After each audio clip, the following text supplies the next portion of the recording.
Ladies and gentlemen, we're live. Sorry, there's already so many comments talking about Roy. Shanus, you got to relax, my friend. Roy once won a game of Connect 4 in 3 moves. In school, teachers had to raise their hand to speak to Roy. This can't keep happening. Oh, what a fun episode of the SoFi Weekly, which was yesterday, guys. So the people who are still waiting, stop. Okay, it'll be. You can go back and look. It's not going to happen tonight. Tevis needed some time off, I guess, so he thought we'd start early. Ladies and gentlemen, welcome to the Fintech Frenzy. We're going to be talking about some SoFi today. Monday morning is their earnings call. Very, very hyped people wanting to talk about SoFi, thinking EPS is going to be through the roof. I sure hope it is.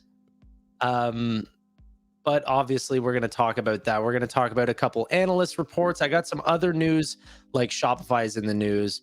A couple things. Won't be too long of an episode, but let's have a chat. And any questions that come up, like this here, for example. Hey, Tanner, hopefully you can take a few questions today. Yeah, absolutely. If so, here's one. Is there any circumstance on Monday where you would sell some stock, huge gains, huge loss, any scenario at all? Thanks.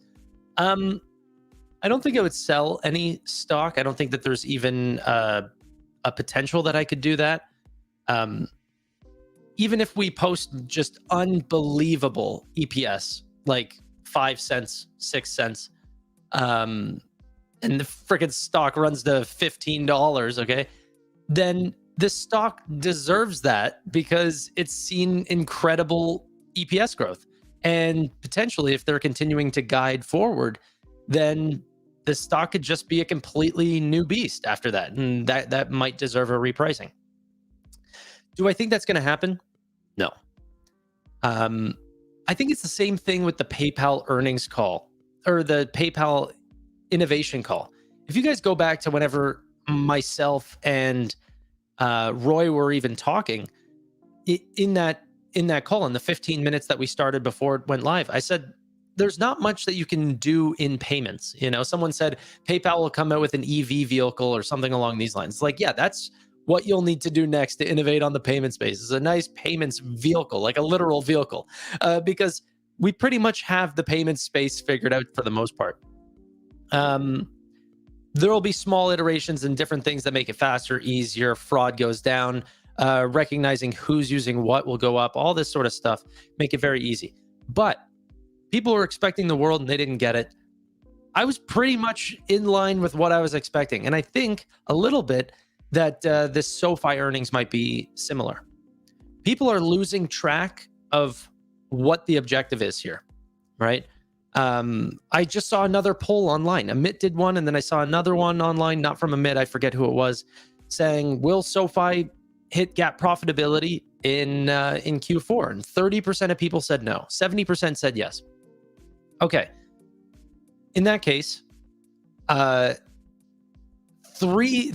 cents of EPS, 4 cents of EPS, 5 cents would be an unbelievable beat compared to expectations.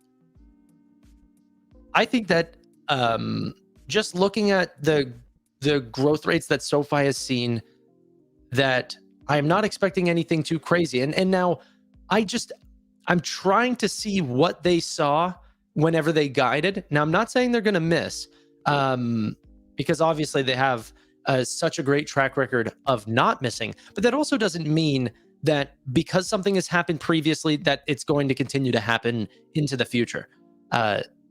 If this is the breaking point where SoFi said, enough is enough with the sandbagging, let's give them our honest expectations, right? Because that's what I'm feeling like they're doing. They're saying they might bring in a 25% EBITDA margin. It's insane. So if that is their low end of their guidance, if that's their sandbagging, it's like, where are you getting this money? Where, like, what are you not paying for that you paid for previously? That's one that I'm having a really hard time with. So I am very excited. I'm extremely bullish on this company, but I also have to try to wrap my brain around it. And I don't just want to think that, like, anyway. So With this upcoming EPS growth, people were talking about the potential for SoFi posting large EPS. I just saw data-driven investing talking about what they would need to post in order to hit 5 cents of EPS. And it was something like a 68, if I remember, 68 or $69 million increase from where they were last quarters. Okay. And then I'm just looking through in their last net income. I can pull up my chart real quick. So we have to remember, this is whenever they became a public company. So this large gain between 165 million to only negative 30 million, in large part was just simply due to them becoming a public company. Okay. So the chart really starts here. And during this time, we've seen a $1 million increase, a $15 million increase, a roughly almost $20 million, 35 million, 15 million, or sorry, only 5 million. It further negative, and then about a $27 million increase. Now people think that it's going to come out with 68 million on what? On what? Like I can't see it. So we know that they're saying that their their lending contribution margin is potentially going to go down this quarter. They said that their tech platform contribution margin is going to go slightly down this quarter. Their financial services is going to climb dramatically, but it's also such a small part. I can even sense the crowd is already taking me differently than you guys need to understand. I'm super bullish. I just also want to rein in my opinion, because whenever people set their expectations so high and then SoFi shows 1 cent of EPS, you guys are going to be devastated, right? And I'll look like I have cake on my face if they do 3 cents of EPS, but hey, I won regardless. I just think that it's important that we understand where this all came from. It could have come from originations, or sorry, like them selling a ton of loans and then potentially even originating a lot more after that. They could have gotten a large sale in. The problem that I'm having is that, one, whenever they made the original guidance, that it wasn't known that rates were going to be talked about getting cut so soon. So that would have had to been priced in. It's very much not like management. And two, we're at a lack of knowledge right now, because usually Lending Club reports before SoFi, so we can gain a little bit of insight into a marketplace that's extremely similar to SoFi, selling the exact same products to the exact same people. Well, not the exact same people, but into the marketplace. We don't have that information, so it's hard for me to know. Anything over 1 cent is a win. Anything over 0 cents is a win. A non-negative quarter is what SoFi is aiming for, right? It's a positive quarter is what we're aiming for. That would be a really stellar time, right? Do I think that like Wall Street is putting a 6 cent, 5 or 6 cent, which is even crazier, for the entirety of 2024? I think that SoFi will probably end up posting somewhere along the lines of like 12 cents. That's a doubling of where they are. A doubling. I'm very bullish. I think it's extremely bullish to say that they're going to do that in a single quarter without having the amount of members that we're going to have by the time 2024 comes around, before the time that we have all those rate cuts that we're taking on into 2024.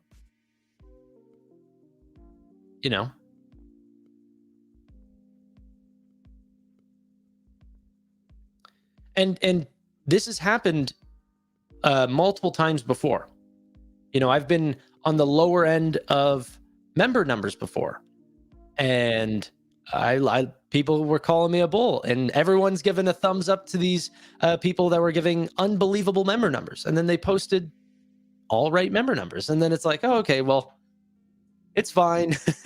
But to the surprise, and what's been really good from management's perspective is that they have been able to accomplish really great numbers in the member side and all of these things. So we'll have to see. But yeah.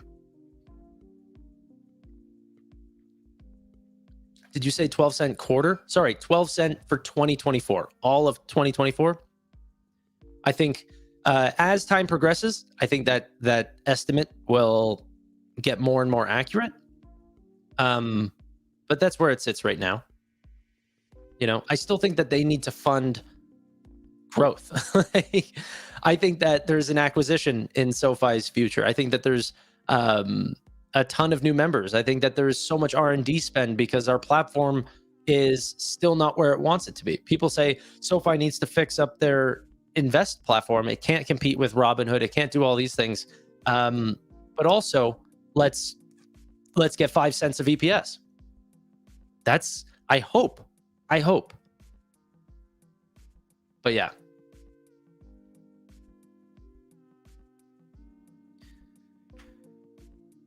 Billy Jack says, I'm calling for $720 million in revenue versus the 585 expected. You heard it here first. I would be hearing it there first.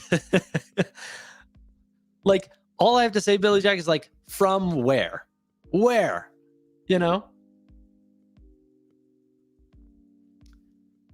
What is some really good things is that what we're seeing from a lot of other companies, for example, in the credit space, is that they're saying things are kind of plateauing at normalization back to 2019 levels.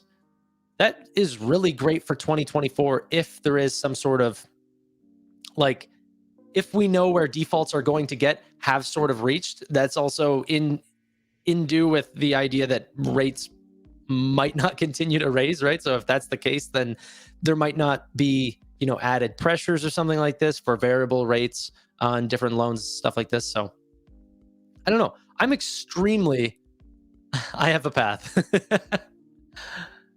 I'm extremely bullish, but I don't want to be crazed.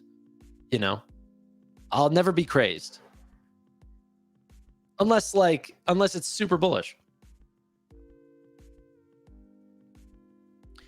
Hey, so just so we know how to plan on Monday, are you going to discuss the report ahead of the call and afterwards, or both? So, okay, let's do that right now. That's a good idea. I think it's always the paper comes out at 7, if I remember correctly. The call goes live, like we go live at 7:30. Their call goes live at 8. Is what I think I remember. I need to double check. And then so we'll be doing both before and after. Probably a fintech frenzy. Probably try to get a special guest to come talk. Yeah. I was trying to line up some schedules with Brad Freeman, see if I could get him back on this weekend, but it's earnings season, so that guy's packed. But if anything changes, I'll let you guys know. But okay, where am I going here? Q4 earnings. Let me see this. Dun, dun, dun, dun, dun, dun, dun. Yeah, 8 a.m. Eastern Standard Time. So yeah, we'll probably start at 7:30. Give a quick 30-minute call, go through the big numbers, have all the people there. Special guest with Sir Ray. Or Sir Roy. I don't even know why I call him Ray. Roy Musk.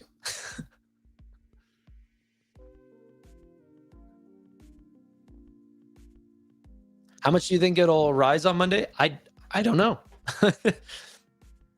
That's not really my forte. I think that SoFi will do much better than other companies that you can buy. We need Stockout and Emit on Monday's call too. I think Stockout is doing a live already, and Emit, I could probably reach out and see. I don't know if he will be down for it, but yeah. I think Chris will be there. Roy will be there. I think Danny will be there. There's a bunch of them. We have a pretty good lineup. Tevis, obviously, Steve. Actually, I don't know if Steve will be there. I think he might try to join on his drive to work or something, but yeah. I just want SoFi to hold the gains. Yeah. Yeah, I think it's just you're loading a spring, right? Like every single new member. So this is one thing that I think is important for people to realize at least. So um someone had looked at my chart prediction before and they saw that my 2023 member counts and my 2024 member counts were roughly about the same, and yet my margins and my revenues were completely different. And they said, well, how's that possible? Well, each individual member is not like one burst of revenue, right? They're continuous revenue streams. People set up checking accounts, they continue to pay in, they continue to spend, they continue to invest, right? So each individual own member is like a little compounder on the company for the life of that member on the platform. The better our platform, the less churn, the longer they'll be on the platform. So every quarter that we add more and more members to just gets to be a less risky business.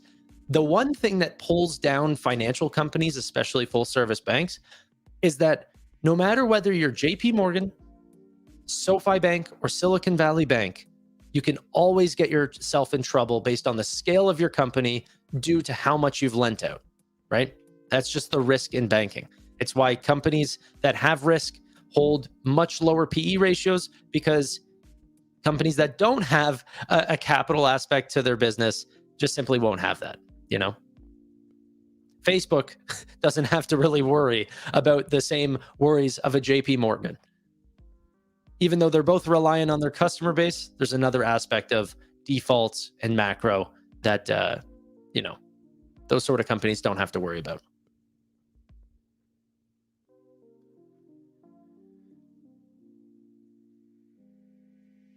Tanner, can't do different companies instead of the same one every night.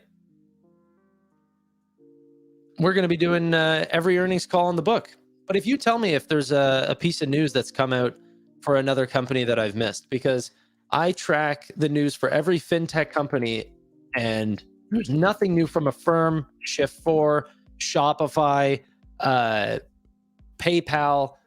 Well, PayPal, there was something new and we covered it. So there's nothing new. So we're talking about the company that has the soonest earnings. And yeah. It's not the first time that Michael Anthony guy has just been, a little bit pokey and proddy about what I'm talking about. You don't have to be here. I don't know why you keep showing up if you don't like the show.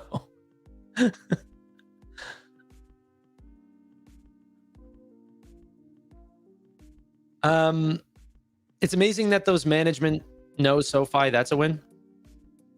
I don't know what you're referring to.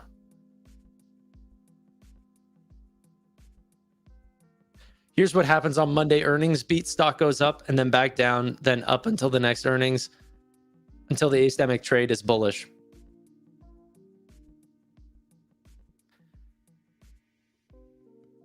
How does Galileo make money from customers that use their platform, i.e. Robinhood? Does the more users on Robinhood benefit Galileo? So a bunch of different ways. One is whenever SoFi onboards a customer like Robinhood, let's say, that is developing a new product, Galileo will get them through the system, teach them how to use this product, and depending on the amount of services that they launch with Galileo, they'll pay a one-time upfront fee. Then they will charge dependent on every single customer that comes onto the platform. Last I heard, I think it was $5 per customer. So like a Robinhood person signs up and says, hey, I want, the cash card or whatever. Then through that system, every single account that ends up signing up is automatically going through Galileo's APIs. They get the invoice to Robinhood for how many new accounts, they pay that fee. Once people actually have those cards, then every single transaction is also flowing through Galileo. Not only does MasterCard take a cut, dependent on the merchant side, Galileo takes a cut for managing the card program. Robinhood takes a cut for being, it's their customer. Everyone takes a cut. So Galileo mainly makes money through the actual transaction process, but a lot of it is also setting up the program. Each individual new user they pay, and each individual program that they set up is also paid.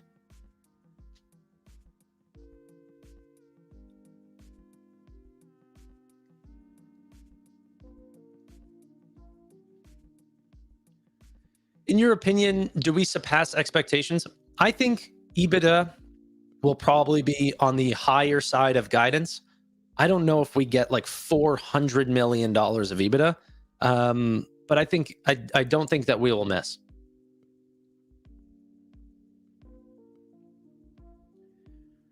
Willie, it's hard to tell how much money that Galileo has moved. They have talked about the amount of transactions. I think it was 8 billion transactions a year or something like that.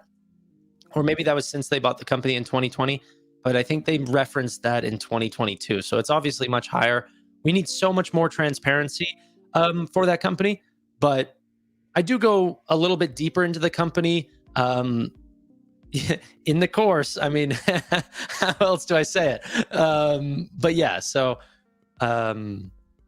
But yeah, trying to get a little bit more transparency on the company is a very hard subject, and it's, you can only do so much digging before just management needs to tell us more. You know, it's hard to draw blood from a stone. Legend has it that Tevis is still uncontrollably laughing. So there was a lot of people. So I'll give you guys a little bit of behind the scenes here. There was still a lot of people making a bunch of Roy jokes, and we were sitting in that chat for probably another 10 minutes just talking, like everyone. And Tevis was still dying. He was laughing at every single one. He couldn't help it.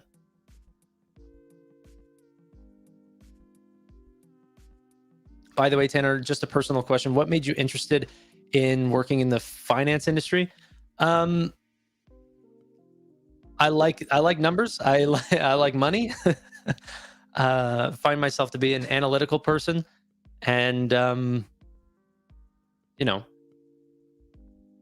stocks is very, very basic math that makes people a lot of money. I don't know. I don't actually know. Sell that course, Tanner.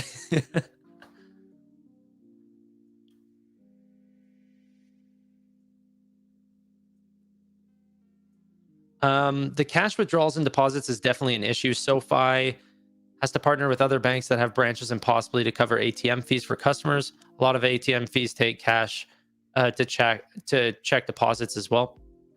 That's perfectly fine. Honestly, they know how much that they need to pay for those customers.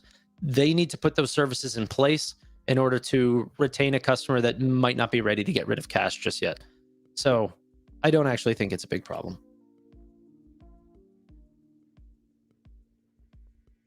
Tevis had the time of his life last night. Yeah. Okay. What else? What else? Will you ever do a second channel that covers more than fintech? No. No. If I want to cover more than fintech, it'll be right on this channel. Not much of a 2-channel kind of person. What I did want to do, if I was going to do a second channel, is I have a lot of things that I want to talk about that are very Canadian specific.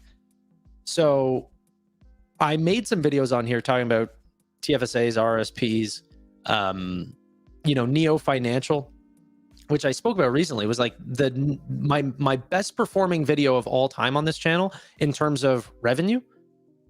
But whenever I posted it to this audience, no one clicks through because like the audience on this channel is like 90% American. And so like, yeah, I don't know. I think I'm doing myself a disservice from wanting to talk about Canadian stuff sometimes on this channel. I'd want to talk about a Wealth Simple or one of these things, but yeah, I just it's not gonna bode well on this channel for sure. So I thought about that, but nothing about like if I want to talk about a different company, I'll do it right here. It's just a matter that I like being super focused right now. It allows me to actually do good work and bring good details. TFSA, baby, best account ever. I know. I made a lot of my good wins in a TFSA, and it's paid off greatly. So, SoFi question. Curious, what do you think? Why do you think there is such a large short interest percentage? What are all of us bulls missing? It's not what us bulls are missing. It's that SoFi is a bank, and companies are valuing SoFi as a bank. And if you're valuing them like a lending club or one of these companies, then it does look overvalued. What institutions are seeing is that Galileo over the last little bit has not seen the performance that even management has wanted to see. And so they're not banking on the technology platform success.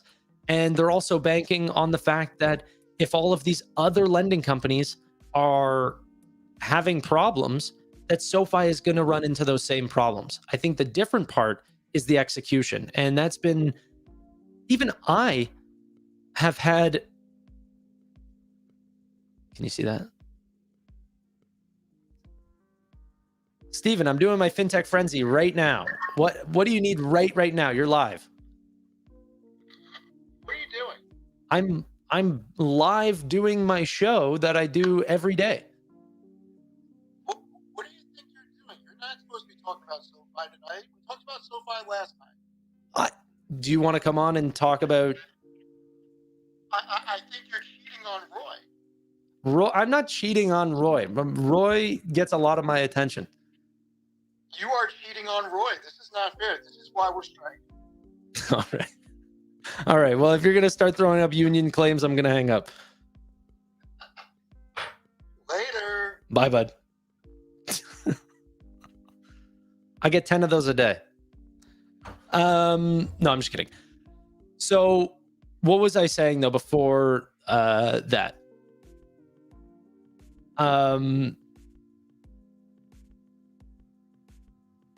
What was I saying? I don't even remember. Is that a Pixel? It is a Pixel. It's a Pixel 6, I think. Pixel 6. I wanted to get the Pixel 8 Pro because it came with the... Anyway, no one cares. Or the watch. It came with the watch. Done the joint. I did. Did you not hear me say joint? Okay. But I was just going to state... Let me try to find that question. It might repop in my head here. Tanner, Cal from Financial Journey would make a decent guest.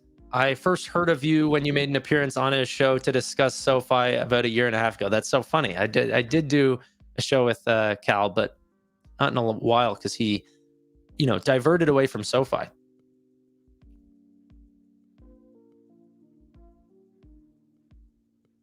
Oh, sorry. I was talking about valuing SoFi as a bank versus anything other than that. I think to some degree it is a bank. Like people saying SoFi is not a bank. It's like, I mean, it literally is. They make most of their money, lending out. They have a bank charter. I think that the thing is that why is that a problem? They can be a great bank and grow faster than many other banks, and then that also should give them the premium. I think that the thing that is very hard for bank people to stomach is just the growth of the user base. I find that they are able to grow so fast, especially on the financial services side, that they'll be able to lend out faster because they're bringing on so much more money that will allow them to have more capacity, continue to sell loans, and make that additional money from the technology space just makes them a more efficient bank. I was just actually listening to the All In podcast where they were talking about how the idea of a technology company is going to go away, and that essentially what you're going to think about is just every company is going to become more technologically enabled. Do you think about McDonald's as a restaurant, or do you think about it as a tech company because they're using things like, automated food processes and automated ordering systems in the front and all this stuff? It's like, does that make it a tech company or is it still a restaurant? Why can't we have a technologically enabled bank? If you actually look through all of the margins and let's see here. I'm going to see if I can bring this up. I'll even look at, let's just go through a per sector basis of which are the companies that have the highest gross margins, for example, and financials will be right up there because they have to. And one of the great things while I look for this is that even with a lot of technology, lending is going to be lending. And whenever you're taking on risk, you can ask for more. And I think that that's just, it allows for a great area to have both. be tech enabled, get cheaper margins, or cheaper costs, do things more efficiently, potentially take on less employees in certain areas and focus more on things like the risk side of the business, and grow, be a bank. You know, what's wrong with that? Steve Vera, why can't we have Roy? Bring on Danny. I think Danny's coming on Monday. The invite is definitely sent, so he's more than welcome. He was actually supposed to be on tonight if we did the SoFi Weekly tonight. He time boxed it out. He was going to be on, and then Tevis wanted to move the thing till to Thursday a little bit earlier, and then Danny couldn't make it earlier, so that was unfortunate. But we're talking with Danny all the time. We need Roy and Danny for more down to earth perspectives on SoFi. Yeah. Book of Roy. All right, guys.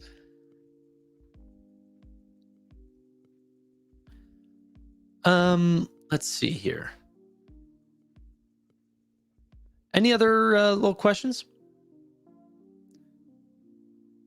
Any more cues? Or let me see what else we have in the news, actually. Why don't I check? Okay. Here's a couple things. What I do really like, and people talk about, what do we know that institutions don't know? Well, both Compass Point and Jefferies had put out price targets on this stock pretty much in the exact same week. You're seeing one put a price target on this stock 12 months out of $4 a share, and another one put the price target out for $15 a share. Okay.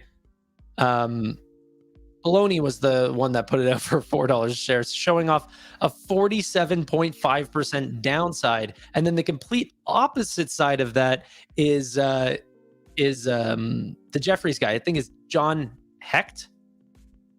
He's a 5-star analyst. He is pretty much asking for a near 100% upside. So they're both kind of like on both sides of the spectrum, either getting cut in half or doubling. Very, very exciting. And it's a matter of that people don't know how to value this company. And I'm not saying that I do either. But it's an extremely wide range. And to think that all institutions are getting together because they have this grand plan for how to value this company, I just don't think so.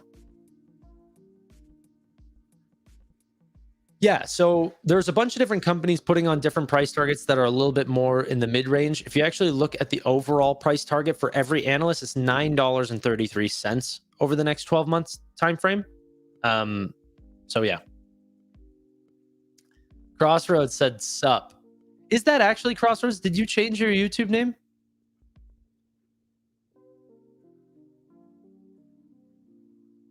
I don't know if that is him, because I think it was something like something different. It started with an A or something. Let the games begin on Monday morning.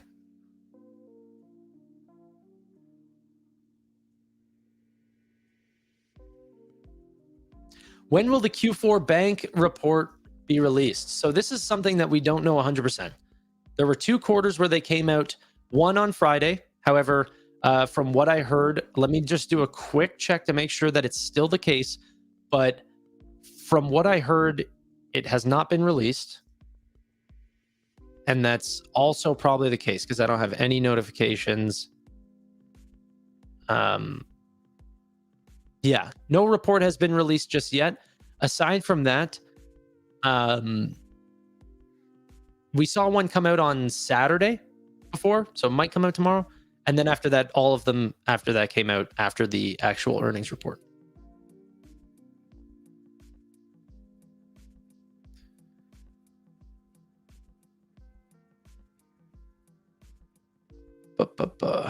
Roy, you want a link? They want you, buddy. They need, want, and would love to have you.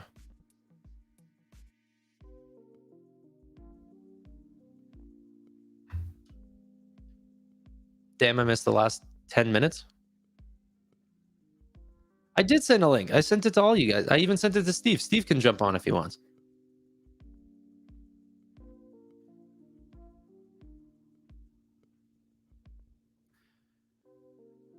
I'm new to stocks. What happens if SoFi gets bought? Does it depend on the terms? Well, it does depend on the terms. Most times that you'll either get cash or you'll get the stock of the company that, potentially bought it. But it's very flexible.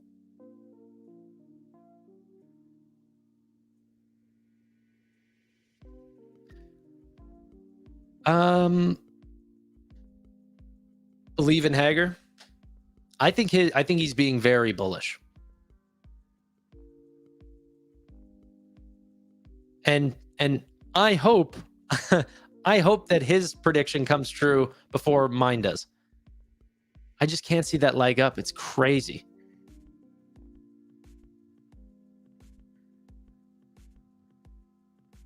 I just honestly, I don't know where it comes from. You're doubting the 11. Oh, sorry guys. 11. How you doing? Good. Let me That's close good. up YouTube. There we go. So you're not sure about 11 then? I'm not unsure about 11 nearly as much as I'm unsure about the actual results. I think that if the results do pop, I mean, we see other fintech companies, lending companies that whenever they show off great earnings, they could I'm not opposed to the stock popping 30% on great news.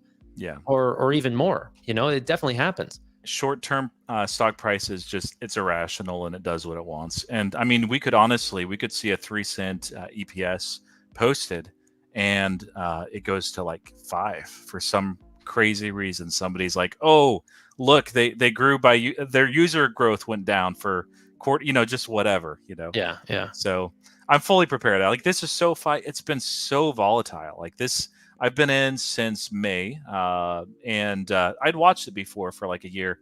I know the volatility, but man, especially the last month and a half. So hopefully we get some of that upside volatility too. That'd be great. Yeah.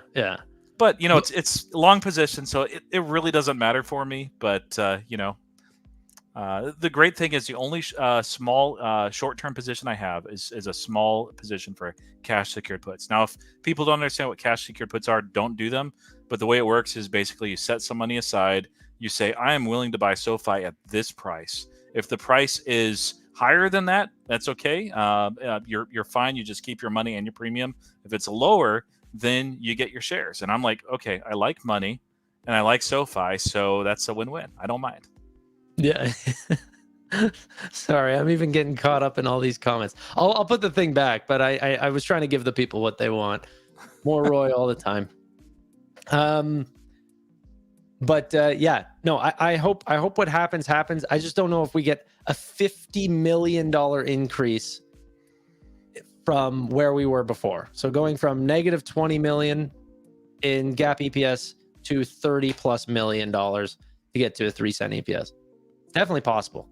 Yeah, we'll have to see. It seemed to me that the only reason why, there's 2 reasons why I think there's a good chance that it happens.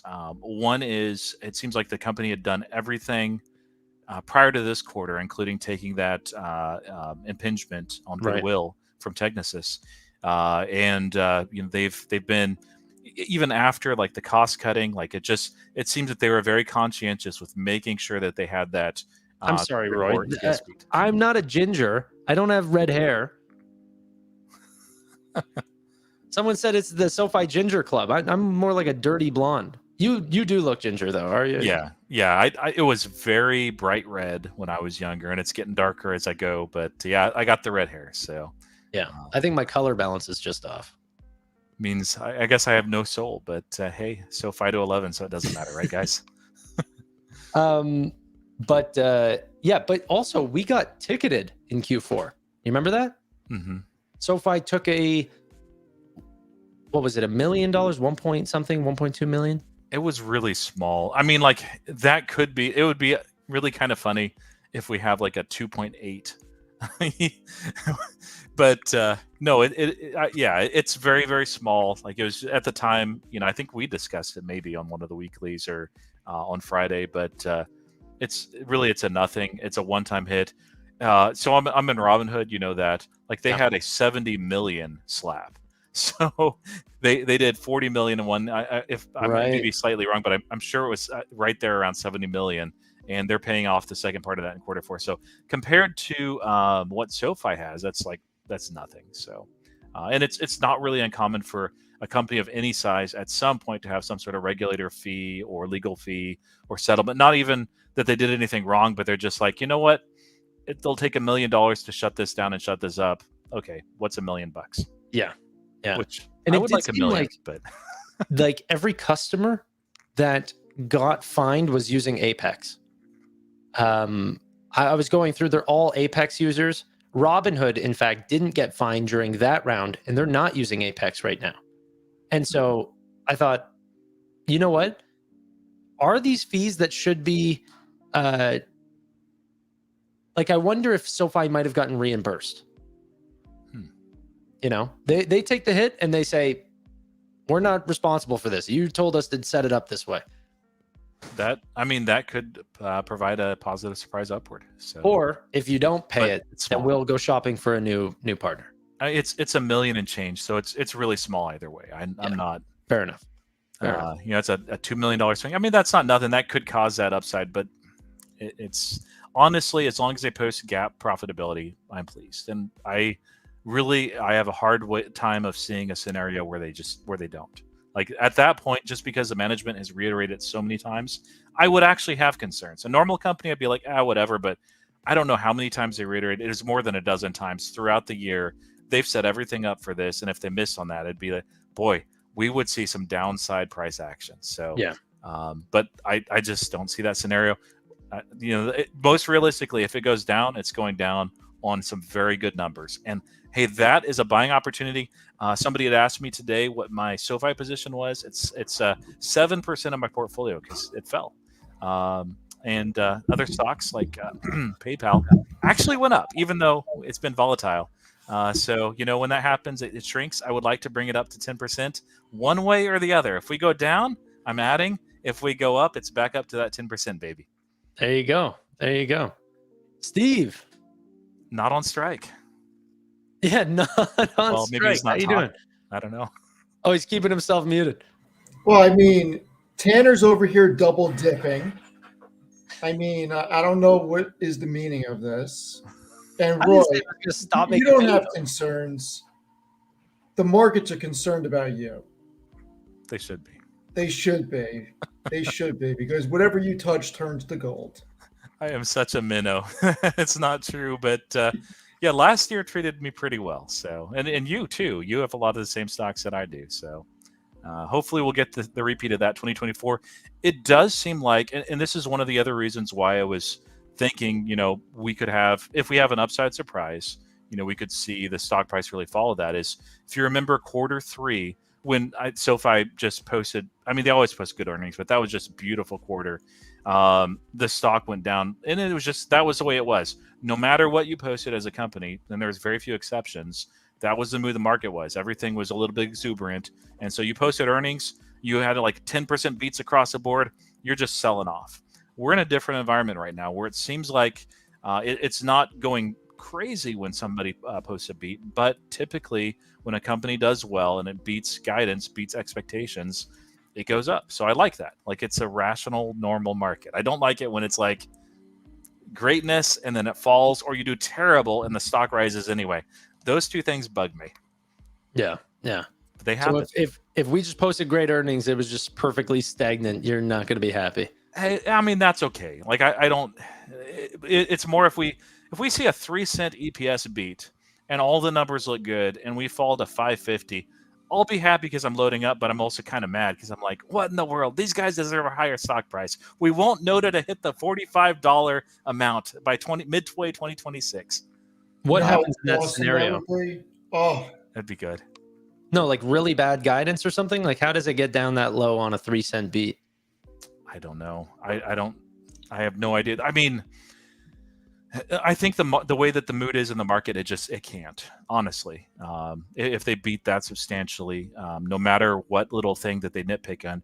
Now, in a different environment like we had in quarter three, it certainly could, just because any little thing they would just say, oh, well this. And a lot of times, by the way, the narratives that come in afterwards, it's following the stock price action. It's somebody that's looking to try to figure out a reason to justify the movement of a stock. Whether it's actually justified or not, they are looking for meaning, and they will find meaning no matter what. So just be aware of that.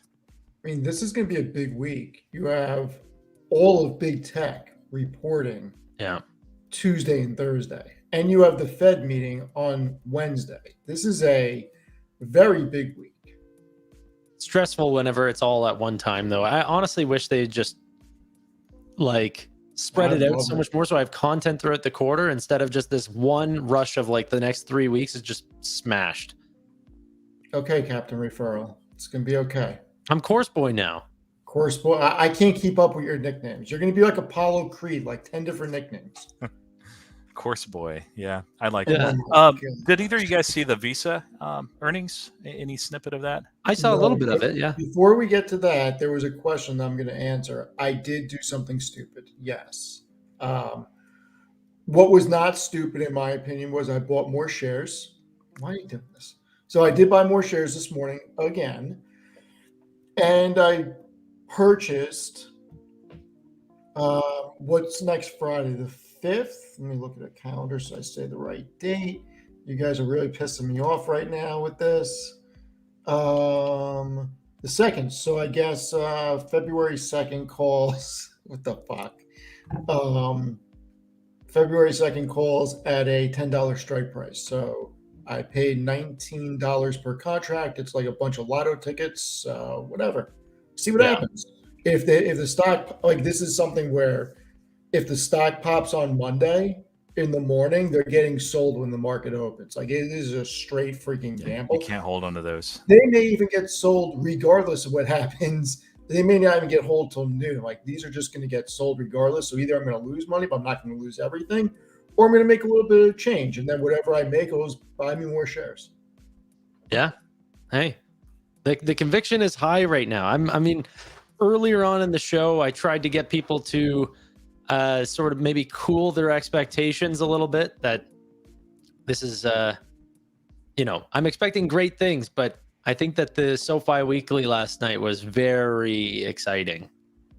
I'm excited for Monday. I mean, look, I want to know more about the tech platform. I want to know about partnerships, but guidance is going to be big, and I want to see what they beat on EPS. I mean, they better come in profitable, and quite honestly, I would like to see banks and analysts actually stop with the sells. Just give me a neutral position. I'll be happy with that. Give me a neutral. Don't say sell. $4 price target. It's getting ridiculous. What do you think? Ridiculous. What do you think about some people that would state manipulation? I'm not going to go there. SoFi is being raided by their competitors. I can't prove anything. I'm not saying anything. Gotcha. Oh, yeah. I feel the same way. I think, most of the time that's overblown. I thought you meant the other way, that people would say that SoFi's numbers were manipulated. And I think we'll hear that again. I think they'll post really good numbers and people will say, oh, accounting tricks and this and that. And they use funny language. It just, when a company executes phenomenally again and again and again, for some reason, some people are like, hey, it's too good to be true, and I'm gonna call fraud or something like that. And they don't quite use that word. They come to the edge of it. And with NVIDIA, we saw that 2 quarters in a row. Yeah. It's legit with NVIDIA. I haven't heard that. We'll see when they post these next earnings, but I haven't heard that in a little bit with them. And eventually, we'll get to that point where people just accept SoFi has phenomenal management. They kill it. They give soft guidance. And they almost always beat. I mean, they've always beaten since I followed them the last 2.5 years, I think. Yeah. Jensen Huang has been making the same company for 30 years, and he's going to throw it away on a potential, financial fraud. Are you kidding? This would be the dumbest thing in the world. He's already made it in life. He doesn't need to, I don't know. So by the way, I have this background up because I told him that until he changes his background, this is staying just to troll him. So that's why I have the bricks up. Those walls are more real than Amit's. So, what else is there? I have Visa's earnings here, by the way. Let's talk about Tesla? No, this is not. This is the fintech What frenzy, about Steve. Tesla? Oh, Tesla does everything. I don't mind Tesla talking about does them, everything. Let's but talk about Tesla. let's at least like mention Visa because it's very relevant. Like they, out of any company, and maybe JPM more so, but out of any company out there, especially for the U.S. market, I think they have a better pulse on the consumer than anybody. And so I'm not a Visa investor. They're a great company. There's a few reasons why I don't invest in them, but I love at least hearing some of the highlights of their earnings and seeing how they're doing and what they're thinking of the consumer. And they had some really good things to say right there. Our 2024 fiscal year is off to a solid start. In our first quarter, net revenues grew 9% and GAAP EPS grew 20%, driven by relatively stable growth in overall payment volumes and processed transactions. Strong growth in cross-border volume. Plus strong growth in cross-border volume. Consumer spending remained resilient. Looking ahead, we continue to see significant opportunities across consumer payments, new flows, and value-added services. Also very exciting for the likes of a PayPal. Yes. PayPal user. This is one of the best comments I've seen. Roy Wick 4 is ready to blow up the shorts. I love it. You guys. But no, these Visa comments, they're relevant for PayPal, very relevant with the cross-border. But if this year, if the consumer remains healthy and we don't hit recession, or if it's a shallow recession, we get that miraculous soft landing. It's so good for fintech, you guys, including SoFi. It's one of the reasons why when we posted the end of the year predictions, it wasn't just based on where the price of SoFi was at the time. There's a very realistic chance that we hit that by the end of the year. Soft landing does a beautiful thing in falling interest rates with companies like SoFi, even though bears will say otherwise. They'll be like, oh man, rates are lowering. How horrible it is for SoFi. No. Yeah, that's so. I couldn't believe that was said. I couldn't believe I had to come on and defend that as a shareholder. Well, once they sell all their loans and refresh their loan books, they'll be at lower coupon rates. Oh my God. Yeah, so will the default rates, so will the cost of funding, so will their ability to bring on products that also excel in lower interest rate environments. Like they only pointed out the bad. And if I could say one more thing, that was that same article by Michael Perito, I'm pretty sure, right? KBW that said that? I don't know. Anyway, I have never seen a stock drop that much on an analyst report that was not really based on anything. They just said, oh, the macro environment for SoFi going forward might not be that good. As if people didn't understand what happens to a bank in interest rate changing environment. And the stock dropped 14% on an analyst report. I am not one that ever talks about manipulation or anything along those lines. They had huge shorts and the stock dropped so fast. I don't know how that happens. Yeah, it doesn't seem right. It all timed a little too nicely on a bad report. Remind me of the timing of the one. I don't remember who did it, but there was one on SoFi and another on a company that I follow, where they cited the price rising too much too fast, and so that was one of the reasons for the downgrade. I know that was KBW. Okay, that was them. Okay, yeah, I don't understand that. It's ridiculous. To be fair, I don't think that they said that they included that the stock had rose too fast, but it was the changing in the macro that was bad for SoFi. Yeah, that their average coupon rates would drop, and that's why it's bad. As if the cost of funding is not also dropping, and in fact, how much of their coupon rate that they could potentially hold up, right, during that dropping. Oh, and they said, oh, but they had told users that they were going to keep the deposits higher for longer, so that would be a bad thing and all that stuff, but not talking about any of the benefits of people coming over to that platform because they're holding on to higher rates. Well, Let's see what the Fed says on Wednesday. I think people are going to be a little surprised at what Powell comes out and says. I think that the Fed is going to be not as dovish as they were in December. Sure. Because the market is overreacting to him saying 4.6% this year, 3.9% next year, and 2.6% in 2025. If you look at CME Group, there's over 50% chance that they're baking in rates are going to be under 400 bips. So be ready for him to come out on Wednesday and say, listen, we are going to be data dependent. This does not mean we're going to cut immediately. And we are looking at 3 cuts. I mean, whenever the market has exaggerated what his actual words were, he always throws cold water on it the next month.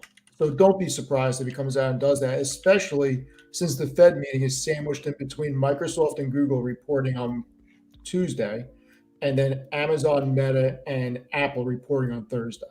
So Right. if it gets off to a hot start with Microsoft and Google, there's even more of a reason that he's going to come out and reiterate 4.6 is what we're really looking at. What do you think about that the Bank Term Funding Program is now potentially ceasing to want to do new loans going forward? In an ideal situation, but the Fed, okay, so let me back up. I think the Fed is very foolish, very unwise that they use lagging data.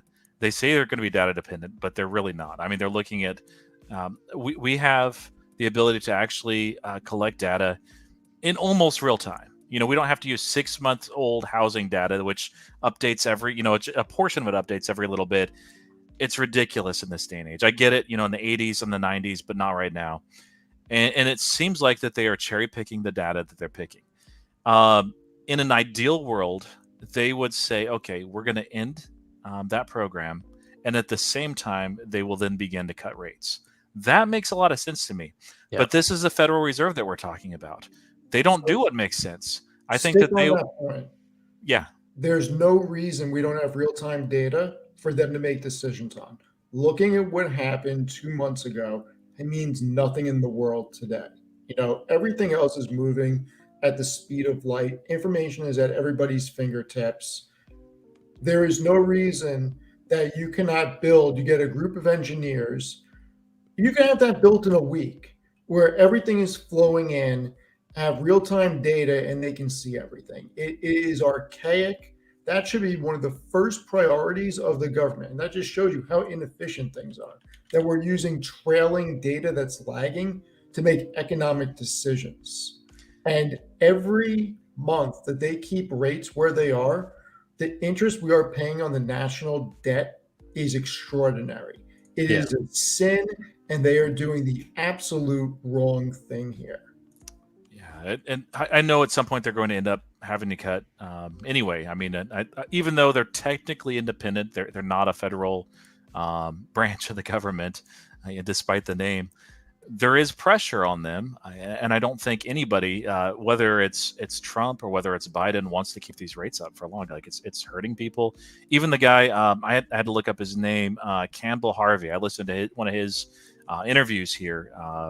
It was maybe done a week ago, and he before was saying, okay, I think that for the first time, he came up with the yield curve inversion. He found it, he built his dissertation on it, and he was thinking that this would be the first time, just because of the rate of employment, that his yield curve inversion would not be predictive of a recession. He has now backed off of that, and he says, okay, I think there's going to be a recession, mostly because the Federal Reserve is using lagging data. They don't know what they're doing, and things are going to they're going to end up manufacturing a recession, which wouldn't have to happen unless they start cutting now, and he just doesn't see it. So it's a shame. But nothing's guaranteed. Maybe they'll surprise us, but I'm with you, Steve. I think that they're going to use this lagging data, even if they didn't want to build something, if they wanted to just use trueflation as another data point. It's not perfect. It has flaws, but just look at it, see what's happening. Think about this. There's no downside to having real-time data. So the fact that they are not doing it, or that they haven't done it already, they've had this capability for years. Something is very suspect. I mean, it would only make us stronger as a country economically. So why not do it? It just doesn't make sense whatsoever. I just wonder if there's something along the line, if it is that cut and dry, why not? I don't know. Core came in at, I believe it's a 2 handle. It's a 2.9. Was it Thursday? And Hold on. Trueflation has us. Trueflation, it's not using government data. It's supposedly real time, and they'll occasionally need to update their algorithm. So, but it has a one handle, 1.82% annual over the year. That's below their target. Yeah, They just need to look at it. Like open up Core PCE, excluding food and energy, rose by 2.9%, and that's the lowest increase since March of 2021. I mean, Can we do something actually while I have you guys here? sure. Do you guys want to bang out a SoFi weekly after hours really quick? Sure, but post my article in the chat because I wasn't allowed to for some reason. I put it in a private chat. Some people were asking for it. I will do a SoFi after hours if we can talk about Tesla for 5 minutes. I would love to talk about Tesla. Talk about Tesla. So it's no, not right now. Don't talk right now. I'm just trying to send your link out. If you guys could do me a favor and just click the link and hit like, I would greatly appreciate it. Solidarity. And that way he will stop striking. I'm not striking. I just like messing with you. I mean, listen, that's why I called you and interrupted the show, because I want to know what the hell you were doing. I go to YouTube to go watch The Compound and Friends. Next thing I know, Tanner's talking about freaking SoFi. I'm like, what the hell's going on here? You know what, though? We just did this yesterday. You know what's most important, though? Here, bear with me one last second, guys. Because what I realized is I sent the Seeking Alpha article. So you're welcome, Steve, but thank you. Not everyone has Seeking Alpha here. So let me just throw in the my affiliate link. That way everyone can have access to your links. And this is why you'll forever be known as Captain Referral, not Course Boy. I actually have a new offer for you guys. This one is great. So yeah. There you go. Special offer. Thank you guys all so much for watching. Really do appreciate your time. Thank you to Steve and Roy for joining us. And my lovely course members and Seeking Alpha subscribers. Wait, hold on. Before you do whatever you're going to do, guys in the chat, do me a favor. Think of the best Roy comments that you can think of. And next week, let's have a goal of having Tevis perpetually crack up the entire time. And if we don't touch 11, you can roast me. Do it that way. That'll crack him up too. So, I mean, I think that we could cause this guy to possibly, fall over or something. Like, he cannot keep a straight face. It's hilarious. He legitimately holds all of his emotions like live in the chat. Oh, it's amazing. He was dying way after we were live. Oh my God. Okay, so this is what we got to do, guys. The Chuck Norris stuff that they have all on that page, let's just freaking sub Chuck Norris for Roy and just keep going through them next week and keep throwing them in the chat so Tevis has a freaking aneurysm. So legit, I read off some of those comments to my, not all of them, because some of them are not safe for work type things, but to my daughter and my wife, and they were cracking up too. So good job, guys. I think it's a great idea. But Tanner, you really should be happy that I am Team Tesla now. You are Team Tesla. Osiris, I just sent the link. I sent it both ways. There's a shortened link and a longer link. Team Tesla. I see the forest for the trees now. Yeah. We'll talk about that. Let's go talk about that right now. We're gonna do that for the beautiful Membies in the chat, and we gotta go. One more thing. 30-minute show into an hour-long show. Should I start Alternative Asset Weekly on YouTube? Yeah. I think I'm going to. I've been buying a lot of alternative assets, and I think I'm going to do it. And I think I'm going to make an actual alternative asset business from the ground up and document it on YouTube. All right. Let's go. Talk about it on the show. This is dragging on too long. Goodbye, guys. Thank you. Bye. Where's the link?